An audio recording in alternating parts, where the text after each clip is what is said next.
नमस्कार दोस्तों, Ashwani GS classes में आप लोगों का बहुत बहुत स्वागत करती हूँ। मैं दीपशिखा द्विवेदी।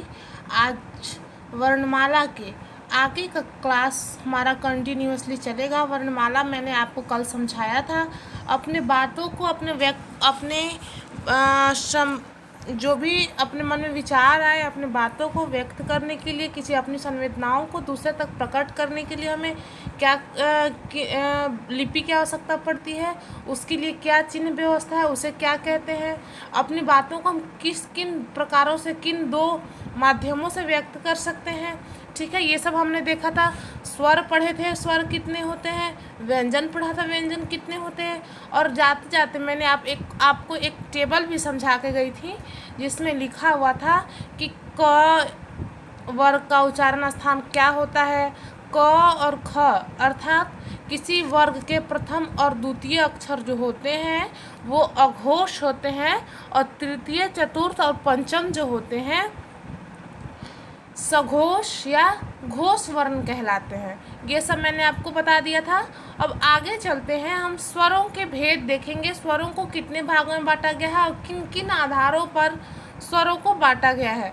तो आपके इस स्क्रीन पे आपको दिख रहा होगा कि उच्चारण के आधार पर स्वर के भेद। ठीक है, उच्चारण के आधार पर स्वर के भेद कितने होते हैं ये आपको बताया जा रहा है। और आपको प्लीज़ यदि वीडियो अच्छा लगे तो लाइक शेयर ज़रूर करिएगा और कमेंट करना नहीं भूलिएगा। कमेंट करके हमें ज़रूर बताइएगा कि हम कैसा आपको पढ़ा रहे हैं, जो कैसा लग रहा है। जिन बच्चों को कोई क्वेरी रह जा रही होगी, कुछ समझ में नहीं आ रहा होगा, तो वो भी हमें बताएंगे। उन्हें फिर से हम बताने का, उनका डाउट क्लियर करने की कोशिश करेंगे।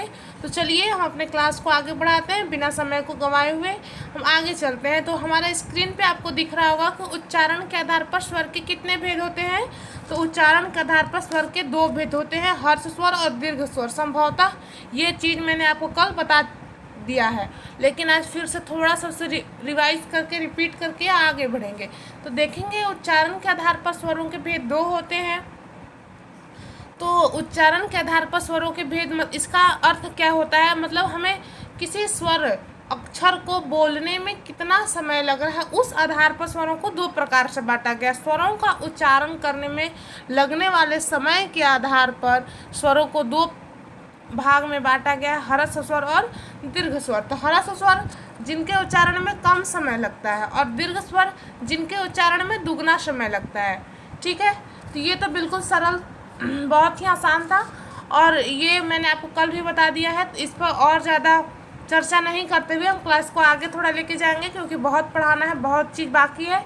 और आपके अब एग्ज़ाम की डेट भी लगभग जुलाई में आपके सारे एग्ज़ाम होने के बहुत सारे दिख रहे हैं। हमें सभी लोगों को आशंकाएं हैं कि जुलाई में एग्ज़ाम होंगे। बीएचयू से रिलेटेड तो सभी एग्ज़ाम्स जुलाई में होंगे, और भी एग्ज़ाम्स जुलाई लास्ट वीक तक आपका हो ही जाएगा। इसलिए आपको जल्दी जल्दी पढ़ाना है। अब सेकंड देखेंगे उत्पत्ति के आधार पर स्वरों के भेद।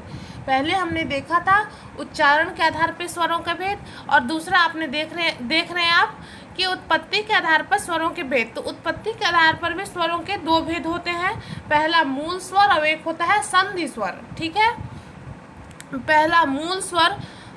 वैसे स्वर, अब स्वर भी हमारे दो प्रकार से आप उनमें भी देख सकते हैं। कुछ स्वर ऐसे हैं जो अकेले हैं, मतलब वो स्वतंत्र हैं, उन्हें और किसी की आवश्यकता नहीं है। जैसे अ, ठीक है, जैसे अ है, ई है, अ है, ई है, ऊ है। इन्हें बोलने के लिए हमें किसी अन्य स्वर, व्यंजन, किसी की आवश्यकता नहीं पड़ती है।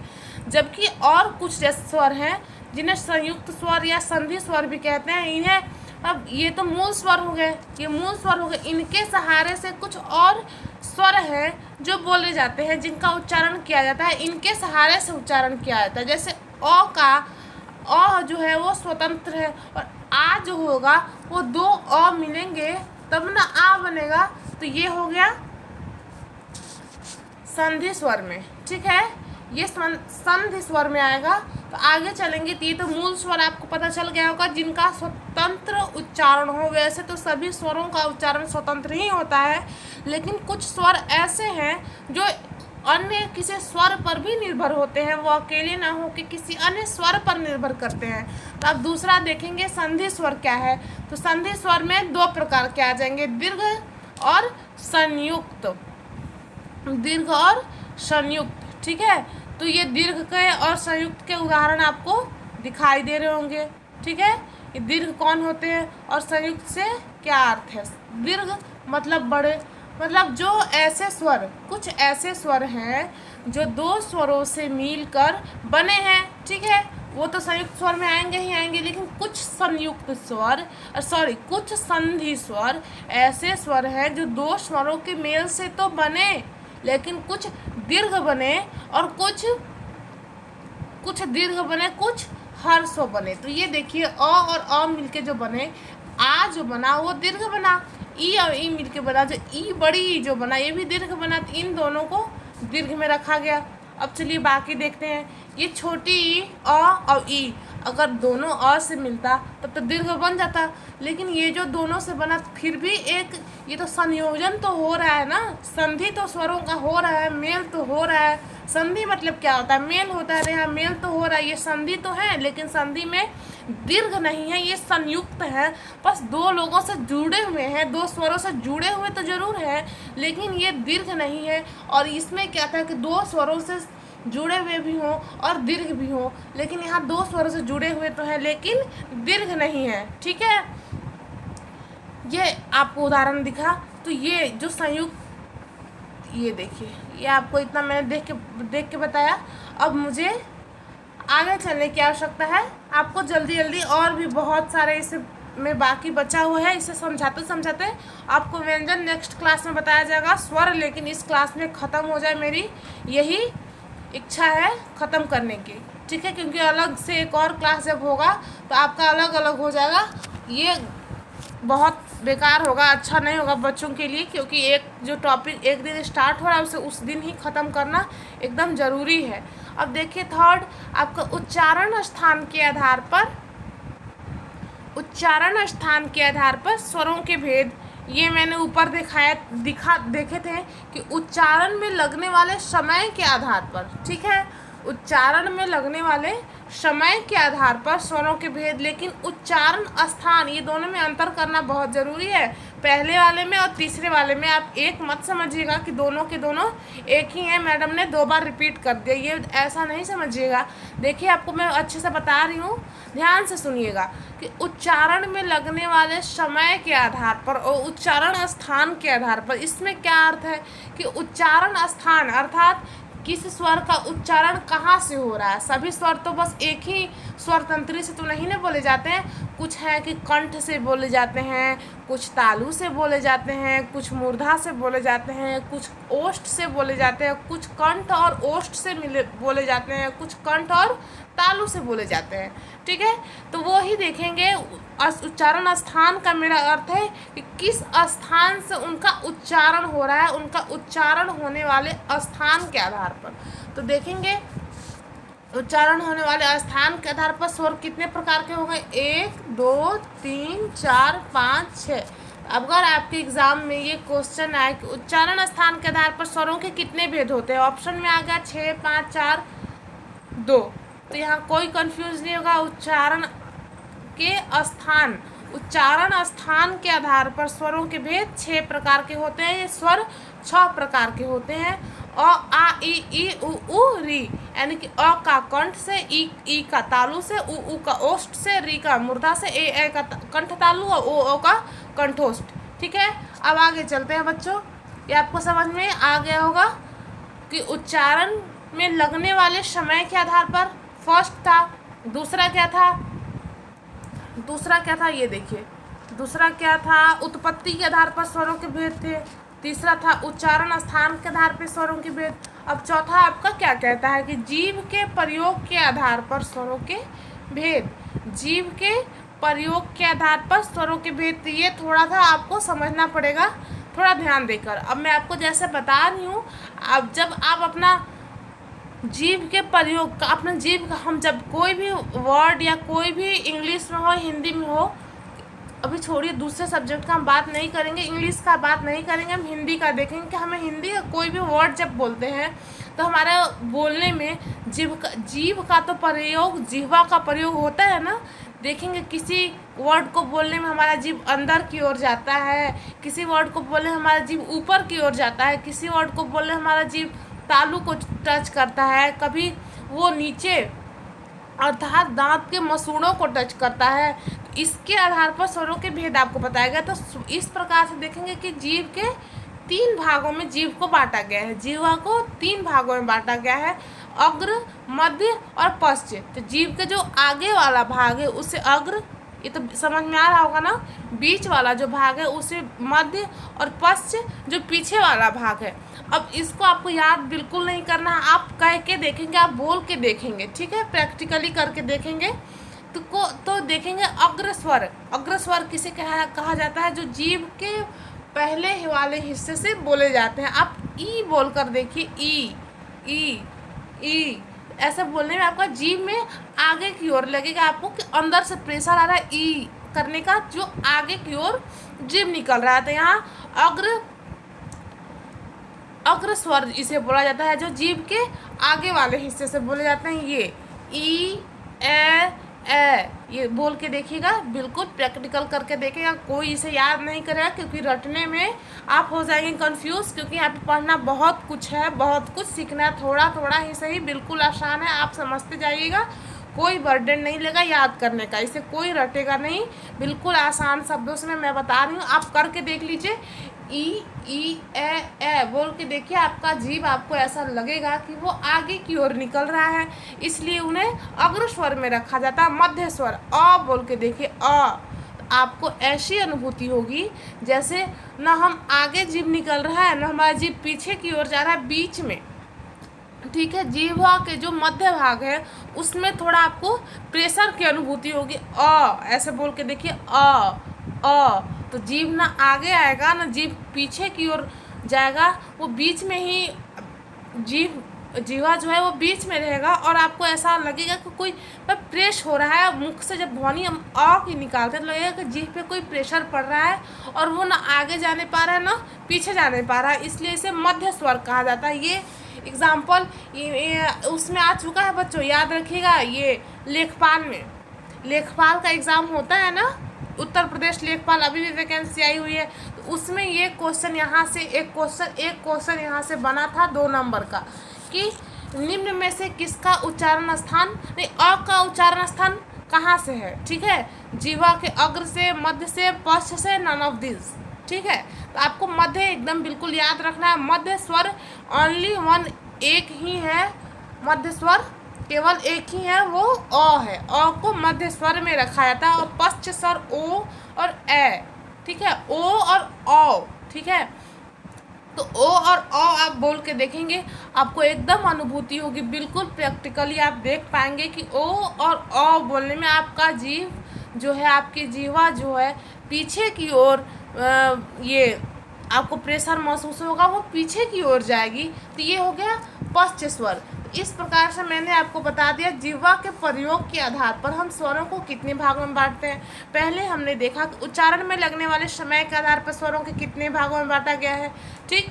तो उसमें देखा 2 भागों में बांटा गया था। एक छोटा सा रिवीजन आपको मैं कराते जा रही हूँ पिछले का। फिर देखा उत्पत्ति के आधार पर स्वरों के कितने भेद होते हैं, तो उसमें आपने देखा कुछ स्वतंत्र स्वर जिन्हें मूल स्वर के नाम से जाना जाता है, जिसमें अ और ई और ऊ को रखा गया मूल स्वर है, बाकी सब कुछ, और एक हो गया संधि स्वर, एक मूल स्वर और एक संधि स्वर, 2 भागों में बांटा गया, और फिर संधि स्वर को भी 2 भागों में बांटा गया, ठीक है। ये आपने देख लिया। तीसरा आपने देखा कि उच्चारण स्थान, जहाँ से उच्चरित होती है ध्वनि, उसके आधार पर कितने स्वर जो है उनका उच्चारण 5 से 6 जगहों से होता है, हमारे मुख के 5 से 6 जगहों से होता है, तो उसके आधार पर स्वरों का बंटवारा किया गया है। फिर आपने देखा कि जिह्वा के प्रयोग के आधार पर स्वरों का बंटवारा किया गया है, कि कौन सा स्वर जिह्वा के अग्र भाग से बोला जाता है, कौन सा स्वर जिह्वा के पश्च भाग से बोला जाता है, कौन सा स्वर जिह्वा के मध्य भाग से बोला जाता है। तो मध्य भाग से बोलने वाला, मध्य भाग से उच्चारित मात्र एक ही स्वर है, वो अ है, ठीक है, अ है, कोई कंफ्यूज नहीं होगा। हम आगे की ओर चलेंगे, आगे हमारा क्या कहता है। ठीक है, तो आगे देखेंगे वायु निकलने के आधार पर स्वरों के भेद। वायु निकलने के आधार पर स्वरों के भेद। तो वायु निकलने के आधार पर स्वरों के भेद, इसका मतलब क्या है, यहाँ कोई डरेगा नहीं कि अरे ये क्या आ गया कि वायु निकलने के आधार पर। तो हाँ बच्चों, आप कोई भी वर्ड बोलते हैं तो आपके मुख से वायु बाहर निकलती है। किसी वर्ड को बोलने में आपके मुख के अंदर वायु जाती है, किसी वर्ड को बोलने में मुख से बाहर वायु निकलती है, किसी को बोलने से नाक और मुख दोनों से वायु निकलती है। ठीक है, तो आप देखेंगे इसको वायु निकलने के आधार पर स्वरों को 3 भागों में बांटा गया है। ठीक है, वायु निकलने के आधार पर स्वरों को 3 भागों में बांटा गया है। पहला है अनुस्वार। तो वैसे स्वर जिनका उच्चारण करते समय हमारे नाक से ध्वनि निकले, उन्हें अनुस्वार स्वर कहते हैं। उन्हें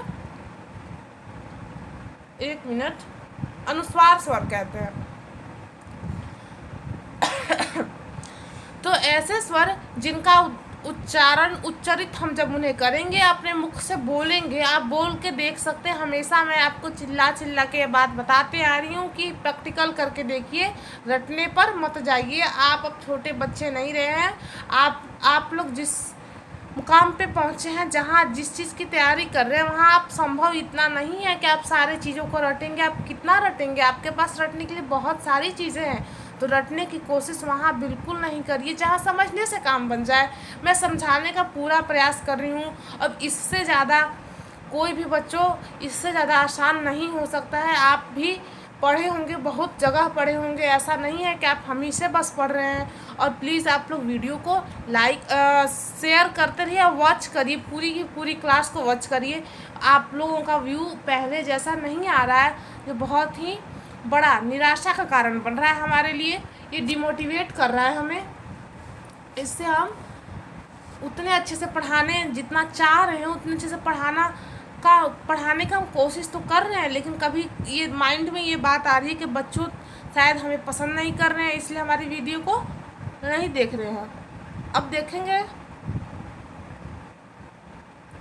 अनुस्वार क्या होता है। वायु नाक से निकलेगी, अर्थात ऐसे शब्द जिनका उच्चारण करते समय हमारे नाक से वायु नाक से निकले, उसे अनुस्वार स्वर कहते हैं। अब देखेंगे अंग जब आप बोलेंगे ना, तो आपको ऐसा लगेगा जैसे ये बिंदी, इस प्रकार का बिंदी ये जो किसी पर लगा हुआ हो, और इसका उच्चारण आपको उस शब्द कैसे कि जैसे एक और उदाहरण, जैसे जंग, आपको बोलना हो जंग, तो आपको मुख से बस काम नहीं चलेगा। आपको ऐसा लगेगा कुछ नाक में भी कुछ परिवर्तन हो रहा है या हवा निकल रहा है। अगर ये पता नहीं चलने पाता, आपको कुछ ऐसा अनुभव ज़रूर होगा कि नाक के साथ भी कुछ हलचल हो रहा है। ठीक है, तो वहाँ क्या हो रहा है, नाक से वायु निकल रही है, इसलिए उसे अनुस्वार कहते हैं।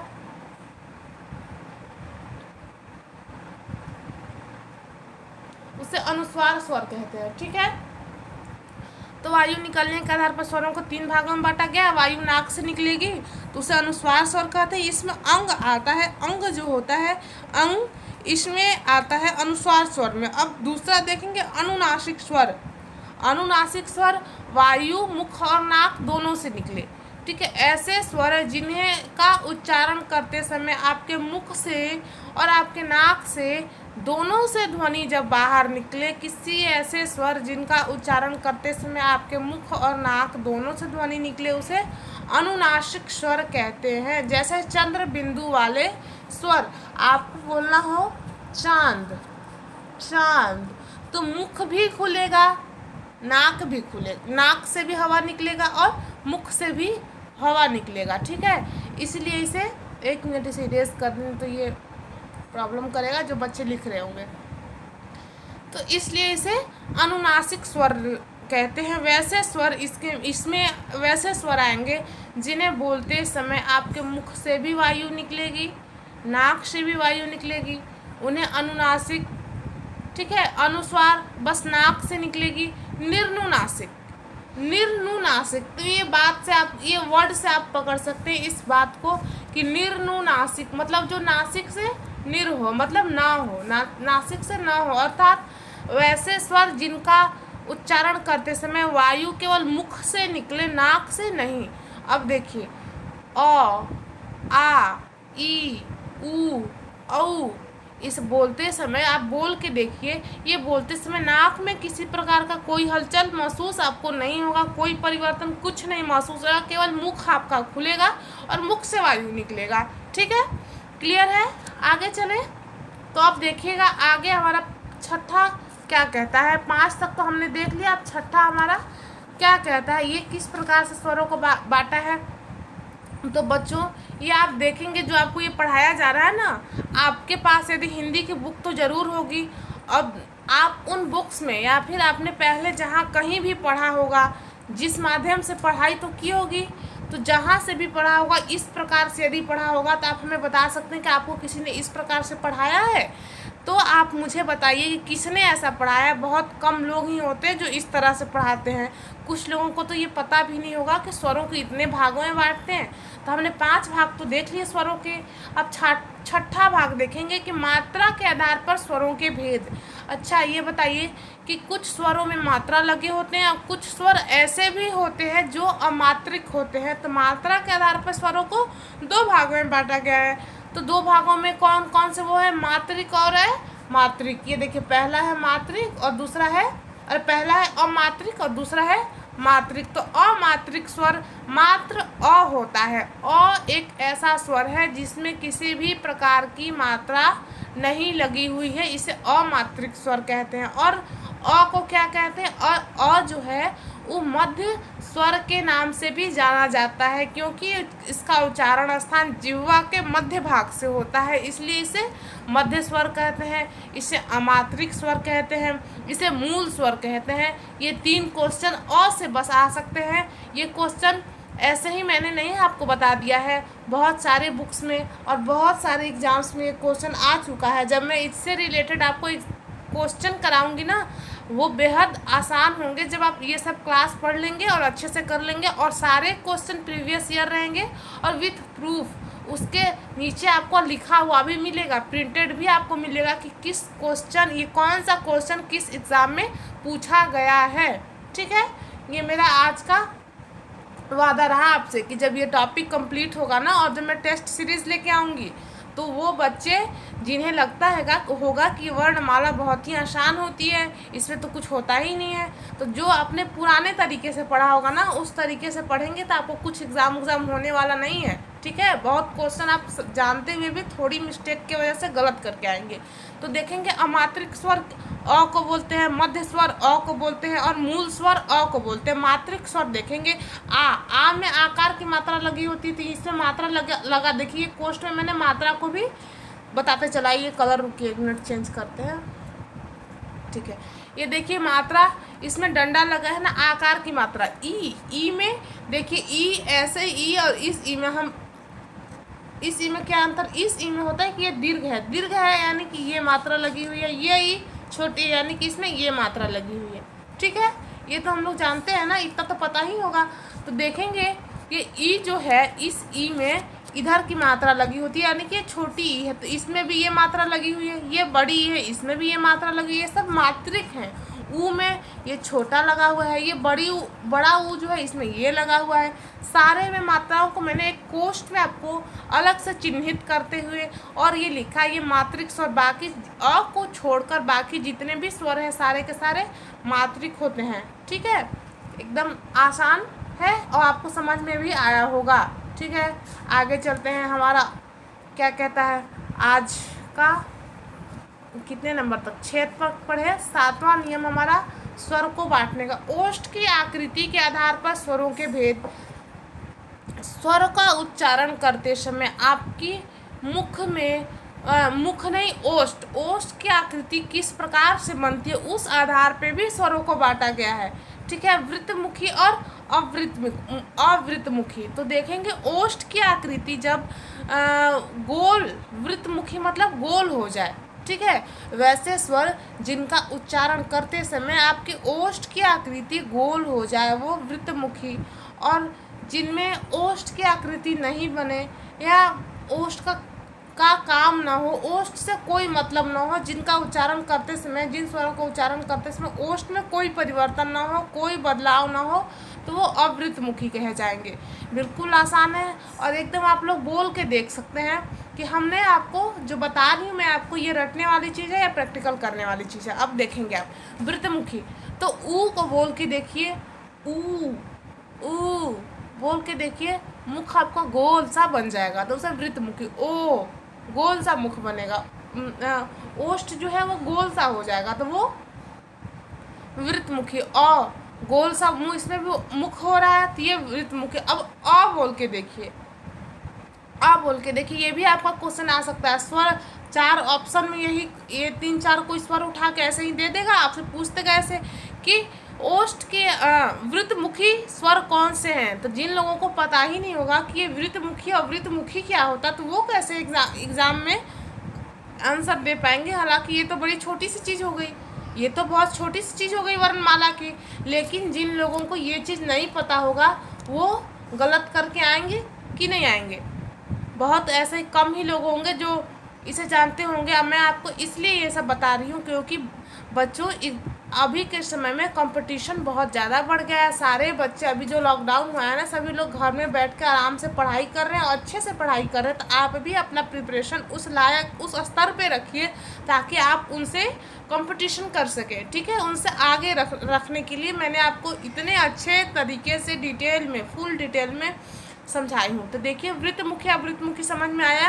नहीं समझ में आया तो एक बार फिर से रिपीट करूँगी। जिन स्वरों को बोलने में आपके मुख की आकृति गोल सी हो जाती है वो वृतमुखी, और जिनके उच्चारण में आपके मुख में और ओष्ठ में कोई परिवर्तन नहीं आता या फिर मुख खुलता हो तो वो अवृतमुखी कहे जाएंगे। ठीक है, अब एक मिनट आगे देखेंगे। आज का इतना ही है। अब और देखेंगे एक नोट, आप लोग स्टार बना के इसे नोट करिएगा। जो यहाँ लिखा हुआ, सभी स्वर सघोष या घोष होते हैं। आपको मैंने बताया है ना कि व्यंजन का पहला और दूसरा जो होता है, पहला और दूसरा अघोष होता है, तीसरा चौथा पांचवा जो होता है सघोष या घोष होता है। तो जहाँ स्वरों की बात आती है, स्वरों को तो मैंने आपको नहीं बताया था, कल व्यंजन के बारे में बस बताया था। तो आज स्वरों के बारे में सुन लीजिए कि सारे स्वर, सभी स्वर सघोष या घोष होते हैं। ये दोनों एक ही चीज़ है, या कहीं आपको सघोष भी मिल सकता है, कहीं आपको घोष भी मिल सकता है, आप कंफ्यूज नहीं होंगे। अर्थात उच्चारण करने में स्वर तंत्रियों में कंपन उत्पन्न होता है। ठीक है, तो अघोष और सघोष मतलब आपको मैंने कल ही बताया था, आज भी उसको रिपीट कर रही हूँ, आज थोड़े और अच्छे से रिपीट कर दे रही हूँ। सुन लीजिए सघोष और अघोष क्या होता है। अघोष ऐसे वर्ण जिनका उच्चारण करने में आपके स्वर तंत्रियों में कोई परिवर्तन उत्पन्न नहीं होगा, कोई कंपन नहीं होगा, मतलब कुछ हलचल नहीं होगा। कंपन कह सकते हैं, हलचल कह सकते हैं नॉर्मल भाषा में। आपको उसको एक वर्ड को, बहुत सारे हमारे पास वर्ड हैं एक शब्द को बोलने के लिए, किसी एक विचार को व्यक्त करने के लिए बहुत सारे शब्द हैं। तो ऐसे स्वर, ऐसे व्यंजन जिन्हें बोलने में, अर्थात क और ख को बोलने में हमारे स्वर तंत्र, क और ख को बोलने में हमारे स्वर तंत्रियों को, या च या छ को बोलने में, या ट या ठ को, अर्थात किसी वर्ग के पहले या दूसरे वर्ण को बोलने में हमारे स्वर तंत्रियों में किसी प्रकार का कोई कंपन उत्पन्न नहीं होता, इसलिए उन्हें अघोष वर्ण कहते हैं। और ग घ अंग को बोलने में हमारे स्वर तंत्रियों में कंपन उत्पन्न होता है। उसी प्रकार से ज झ इया, उसी प्रकार से द ध न, ठीक है, इस सब को बोलने में, इन सब वर्णों को बोलने में हमारे मुख में जो स्वर तंत्रियाँ हैं उनमें कंपन उत्पन्न होती है। उसी प्रकार सभी स्वर में तो सभी आ जाएंगे, सारे स्वर, सभी स्वरों का उच्चारण करते समय हमारे मुख के जो स्वर तंत्रियाँ हैं ना, उनमें उत्पन्न होता है क्या, कंपन, उनमें हलचल उत्पन्न होता है, इसीलिए उन्हें अघोष या घोष या सघोष वर्ण कहते हैं। तो बच्चों आज के लिए इतना ही। आज आपने क्या क्या पढ़ा इसको एक बार फिर से मैं रिव्यू करा देती हूँ कि स्वर को कितने भागों में बांटा जा सकता है, स्वर को कैसे कैसे आप कितने भागों में, अब मैंने आपको बताया कि स्वर के उच्चारण में लगने वाले समय के आधार पर आपको बताया, स्वर के उच्चारण स्थान पर आपको बताया, स्वर के उच्चारण स्थान पर बता दिया, लगने वाले समय के आधार पर, उत्पत्ति के आधार पर मैंने आपको बताया, जिह्वा के अग्रभाग, जिह्वा स्वर को बोलने में जिह्वा का कौन सा भाग प्रभावित होता है, उसके आधार पर मैंने आपको बताया। वृत्तमुखी अवृत्तमुखी बताया कि ओष्ठ की आकृति की स्वर को बोलने में ओष्ठ की आकृति में होने वाले परिवर्तन के आधार पर स्वरों के बोलने में स्वरों के कितने भेद होते हैं। ठीक है, मात्रा के आधार पर मैंने आपको बताया कि मात्रिक स्वर अमात्रिक स्वर क्या क्या होते हैं।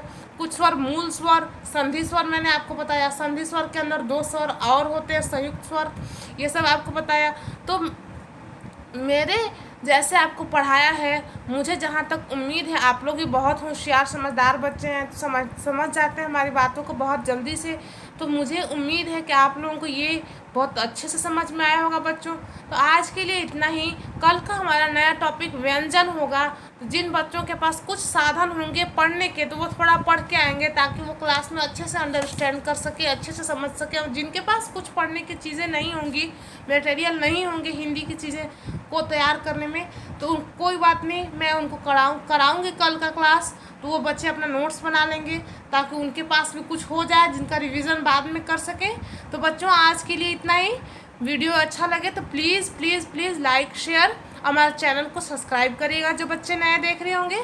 आज